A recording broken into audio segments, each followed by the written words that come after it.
Hi guys, it's Reagan and welcome back to another video. Today's video is another possibly too large book haul. I have definitely collected quite a few titles I'm so thrilled to show off. I have a combination of books I need to unbox, as well as some books I've picked up from some local bookstores throughout the month. I've done quite a bit of travel over the past 4 to 5 weeks. I have so many weddings this summer and they're all over the place. So while I'm there, one of my favorite things to do is check out some local bookstores and pick up a souvenir for myself. But without further ado, let's go ahead and dive right in. The first two books I did indeed pick up from my travels. The first one is The Three Body Problem by Xian Lu. I have been wanting to pick up and start this trilogy for the longest time. This is one of the most lauded sci-fi series out there, and I've heard just such fantastic things about it. And this was also translated by Ken Liu, who I also have some books on my shelf, both translated by him and written by him. I picked this book up while I was in Boston, and it is set in China during the backdrop of the Cultural Revolution. And there is a secret military project that exists, sending signals out into space, hoping to interact with aliens. A alien civilization receives this signal, and they're on the brink of total destruction, and they decide that their best chance is to actually take over and invade Earth. Now there are different groups and factions existing on Earth in terms of how to deal with this new alien problem. Apparently the result is a science fiction masterpiece, both impressive in its scope and scale. Again, I've heard incredible things about this series from so many reviewers that I trust, both on the internet and just out in the world. I'm so excited to check this out, and it will continue to expand my sci-fi TBR, which I am hoping to read more of this year. Next two books I picked up while I was in Connecticut. The first from the most adorable used bookstore. I loved it so much. And the book I picked up is The Death of Vivek Ige by Akwaeke Emezi. When I read the synopsis of this book in the store, it immediately captured my attention and I knew I needed to buy it, and at the used bookstore price, it was honestly a steal as well. Since I've picked it up, I've heard not only incredible things about it, but also that it is deeply emotional and is possibly going to be quite the ride. This is said to be a story full of unforgettable characters and focuses on family, loyalty, as well as self, and how that can come into conflict with expectations. Specifically, this story opens with a mother opening her front door, finding her son wrapped up in colorful fabric on her doorstep. What follows is a tumultuous, heart-wrenching story of one family trying to understand a child whose spirit is sort of there and isn't. Our main character, Vivek Ige, struggles with sort of blacking out, having long periods of sort of being disconnected from self, and whose spirit is both gentle and mysterious. Raised by an overprotective mother and an absent father, we follow Vivek as they make relationships and connections throughout their childhood and adult life. This book sounds emotional. I love character-focused sort of literary fiction stories. I'm excited to add this to my shelf, and I really feel like I'm going to love it. And then the last book I grabbed in Connecticut was from another local bookstore spot. One of my favorite things to do also is to read store recommendations, and I saw this recommended and I honestly had never heard of it, so I decided to check it out. And it is called An Unkindness of Magicians by Kat Howard. And based on the buzzwords of this book, I do feel like it's one I could really enjoy. It's all about cutthroat magicians and their pursuit of power, and I just really enjoy that setup. It's set in the rich and private world of New York City's magicians, and basically it's a collective of magicians who kind of all utilize and seek power. Within this organization, there's obviously a lot of drama, and there's also sort of a duel that occurs where one family ultimately rises to the pinnacle of power. It seems we follow two main characters. The first is a young heir to a very wealthy family who might not be really prepared to take on this duel, and the other is an outsider who sort of joins this organization, written off completely, but in reality, they might actually be the most powerful of them all. Seems like a very intense magical competition story. It also says it's sort of a magical revenge thriller. All of these words really intrigue me. I love pompous people with access to magic. It's just a setup and story that I love to read again and again, so I'm really hoping to enjoy this. I grabbed it when I saw the staff recommendation in the bookstore, and I hope I love it. Alrighty, from there we have our first package to open up. I'm pretty sure I know what this book is. I honestly spontaneously bought it online after I saw Monet post about it on her Instagram story. Ah, yes, I was right. So the reason why this book specifically called out to me is I'm always looking for some sort of magical thriller story. I bought it, and the book I'm talking about is The Measure by Nikki Elric. The tagline of this book is 8 ordinary people, 1 extraordinary choice. And the premise of this book honestly sounds really intriguing. Essentially, the day starts like any other day. You have your cup of coffee, you're existing in your morning, everything is normal. Until you open your front door and there is a small wooden box on your front step letting you know how many years left you have in your life. This box is given to every single person across the entire world, and obviously it turns society upside down. Now people are confronting with this new reality of, do I want to know how much longer I have to live? And there's all these different camps and these different groups sort of charting this new existence and this new history. It seems like throughout this particular novel, we're following a huge variety of perspectives and people who are now connected through this very impossible choice that some people are choosing to make. It sounds really unique. The concept really calls out to me, so I'm really curious to see how the whole book is going to come together. Next up, I have a box from a publisher. I think this is from Tor. I love Tor, you know, big fantasy publishing house, so I'm excited to see what's in store inside of here. Oh, these are good. Okay, both these books are honestly stunning, first and foremost. The first book is a book that has been on my list to pick up for months, and that is Siren Queen by Nevo. I read another book by Nevo earlier this year, and I have to say I loved her writing so much. It was beautiful and dazzling, and the synopsis of this one really seems to be up my alley, even more than the other book I picked up. This is a story about an outsider basically achieving stardom within Hollywood on their own terms. It's set during pre-code Hollywood, and we follow our main character, Luli Wei, who is beautiful and she is determined to become famous. But she also knows that there's a very limited amount of space for her in Hollywood, but she is relentless in her pursuit of it anyway. I am really curious to pick this book up. I love sort of old Hollywood settings, and I already know I love this author's writing so much, and I think the idea of this just sounds so fantastic. This is a book I for sure want to pick up soon. It's also not very long, so perfect for a little reading marathon or 24-hour readathon, which I also really enjoy doing. I'm so happy to have this in my hands, and I'm also obsessed with this cover. And the second book that I have here is Daughter of Red Winter by Ed McDonald. This is a newer fantasy release that's getting some really decent buzz that I've been seeing in terms of early reviews. And this follows our main character, Rain, and she can see and speak to the dead. This particular talent is also incredibly dangerous, and she has hid this fact her entire life, and she has lied to save her own skin.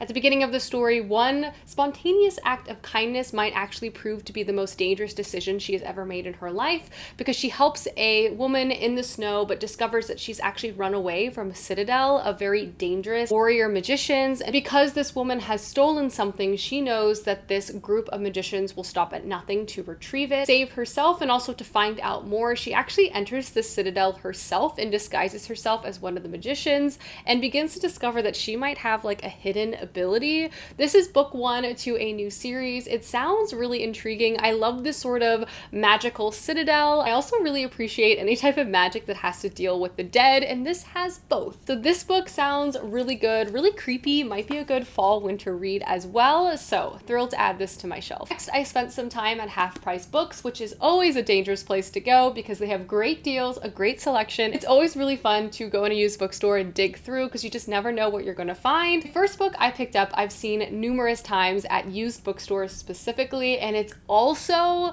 a really contentious book. Like if you look at the reviews, this came out many years ago, but if you read the reviews on Goodreads, people really either love it or hate it. And I'm just kind of curious to see where I'm gonna land. And the book I'm talking about is The Quick by Lauren Owen. This is a historical fantasy story set in London in 1892. I'm pretty sure this is a vampire-esque story, and apparently there's like a huge twist that occurs at some point in this book, and that is what is contentious about people's reading experiences and if they love it or hate it. Something about that just intrigues me. I want to know how I'm gonna feel about it, and generally I love vampire books. And the setup of this story is that we follow a sheltered young woman who goes on the hunt for her brother who has mysteriously vanished, and she finds herself in like a very suspicious estate and basically discovers a whole underworld to London.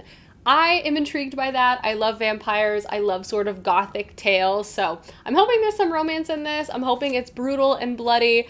I want to like it. I feel like there's a chance I'm gonna like this, but there's only one way to find out. Next, I grabbed a book I was thrilled to see at such a fantastic price, and that is The Wolf and the Woodsman by Ava Reid. This is a debut and also like a fairy tale reimagining, and we all know if there's one thing I love, it is a fairy tale reimagining of literally anything. I love creepy, I love beautiful, I love lyrical writing, and I just really appreciate like a classic tale come to life in a new, fresh perspective. This is literally said to be in the same vein as Spinning Silver and The Bear and the Nightingale, literally two of my all-time favorite books. So perhaps this might have too much hype for me, but like seeing and reading that it was an auto buy, I really knew I needed to check this book out. This is a story inspired by Hungarian history and Jewish mythology. We follow a young pagan woman with hidden powers and a one-eyed captain of the Woodsman as they form an unlikely alliance to thwart a tyrant. This follows our main character Iveke, and she is from a small village where everyone has powers, but Iveke herself. Due to her lack of powers, all of the villagers kind of view her as having a cursed bloodline tied back to her father, and when the tyrannical king basically requests a pagan woman for his blood sacrifice, the village surrenders her and betrays her to the king. From there, our main character is captured and is in the beginning stages of being transported to the king to be made a sacrifice. But the entire party of woodsmen who are transporting her is attacked and killed off, except for one-eyed captain. And from there, these two characters have to work and rely on each other to survive. I love everything about the setup of this book. I love mythology, I love reimaginings, I love lyrical writing, as I've already said over and over again. I have high expectations for this. I'm really hoping to get to this probably this winter, but I expect to be delighted. So only one way to find out. Next book I grabbed because it was honestly too good of a price to say no to, and that is The Mask Falling by Samantha Shannon. I want to say this is book 4 to the Bone Season series. I've read the first 2 books and I really enjoy them. I still need to get book 3, but I think I'm just so sad that it doesn't have a matching cover that I'm just putting it off. But nonetheless, I would say I am really enjoying the series. It's an urban fantasy tale following our main character who in the first one has telekinetic powers, and in this world, anyone with telekinetic powers is deemed a criminal to the state. Therefore, anyone with any abilities has to go into hiding, and they often find themselves in the criminal underworld. And our main character works for a very powerful crime syndicate, and in book 1 is captured and sent to this like faraway camp. And in book 1, we like learn a lot of mysteries, there's romance involved, it is all right. But starting in book 2, we really get a larger view into the background of the crime syndicates themselves, the power struggle and all of that. It's really, really interesting, and I'm curious to see where the rest of the story is going to take off. I really enjoy the main character. It has lots of action. It's well written. I really enjoy Samantha Shannon's work. So I thought I'd grab this because it was over 50% off. Again, such a good deal for a beautiful, I'm pretty sure unread hardcover. I'm weak, what can I say? And the last book I picked up from Half Price Books is The Library of the Dead. This just immediately sung out to me because I love fall. Halloween is coming up, and this honestly felt like a perfect book to add to my fall TBR. This is said to be a fun and funny and creepy contemporary fantasy, obviously following a library full of the dead, and our main character who can see and speak to them. This book is the first book to the Edinburgh Nights series, and in the story we follow our main character Ropa, who has just dropped out of school to become a ghost talker because a girl's gotta make a living, and she essentially earns her income by talking to the dead, carrying messages to those that they left behind. However, at the beginning of the story, Ropa begins to hear whispers amongst the dead that someone is enchanting children, leaving them lifeless husks of who they once were, and now Ropa kind of gets wrapped up in trying to solve this mystery and actually discovers like a secret occult library full of magic. She begins to form a taste for the occult herself. This again is the first book to a new sort of spooky contemporary fantasy series. I also feel like it's definitely going to have a mystery thriller element to it as well. I'm hoping it's atmospheric and fun and honestly not too dark. It seems to me like a perfect Halloween fall read, and so I was thrilled to find it for such a good price. Again, over 50% off. Right, back to packages. I ended up getting 2 books from Book of the Month. There were 2 books from the past 2 months I really felt like I needed to have on my shelf, so here we are, and I'm excited about it. First book is a book I am truly seeing everywhere. Everyone is talking about it. Everyone is loving it. So I wanted it as well. And that book is Tomorrow and Tomorrow and Tomorrow by Gabrielle Zevin. I've read another book by Gabrielle Zevin, another like adult fiction novel, and I really loved it. So I was excited to see that she was coming out with a new novel, and this cover is extraordinary, and I'm really hoping that I like it as much as everyone else. And in the story, we follow two friends who are often in love but never lovers, who come together and basically begin to create a very popular like video game, and from there they achieve like fame, wealth, success, and also a piece of immortality.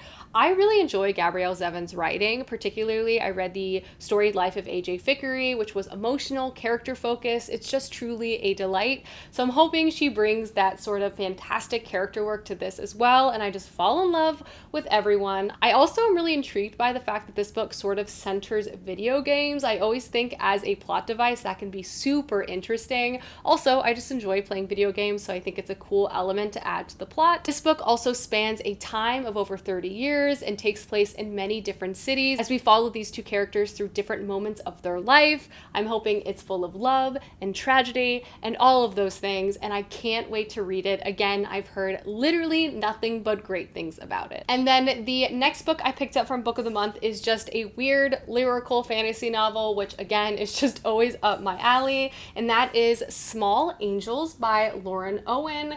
And the tagline on the front of the book is "The woods are stirring again." This takes place in a small English town, and basically during a wedding, there's some sort of like disruption and magic that sort of turns everything upside down. This is said to be a story of sisterhood, first love, and hauntings, and all of that seems like a recipe for success to me. This appears to be a multi-POV story. The first is Kate, who grew up near this very mysterious wood, and near this wood there were three sisters who lived on the edge of it, knowing not only the dangers but the beauty of this place. Kate was always really drawn in by these sisters and would spend a lot of time with them until one day they took her into the woods and something happened that she would never forget. Fast forward, there is a new character named Chloe who is planning her dream wedding, and she feels like she has found the perfect venue, a small and very old chapel named Small Angels on the edge of this very wood. But leading up to her wedding day, she is kind of bothered by all the rumors and stories that are associated with this chapel, and she also begins to see strange things. Kate is also now returning back to her hometown for the first time in years to attend this very wedding, and things I think begin to get very spooky from there. All of this just sounds really interesting to me. I love the idea of like a haunted wedding, history kind of coming to life, and an eerie wood. It sounds intriguing. I also feel like it's a perfect fall read as well, so I knew I needed to grab it when I saw it available online. All right, we are officially in the home stretch. I gotta be careful to not cut myself. But I have a few more books to show off that I'm so excited about. There we go. Next book being one of my most anticipated releases. I have been waiting for this release ever since I read and loved the first installment in this series, and that is Fevered Star by Rebecca Roanhorse, the second book, the first one being Black Sun. Honestly, this is an incredible multi-POV fantasy story, and the end of the first book, needless to say, I've been on the edge of my seat waiting to see where the characters and the plot are going to take us next. Rebecca Roanhorse truly, and the first one, did such an incredible job giving us fantastic characters, addicting pacing, as well as really giving us different points of views of characters in different places, really giving us a whole view of the plot.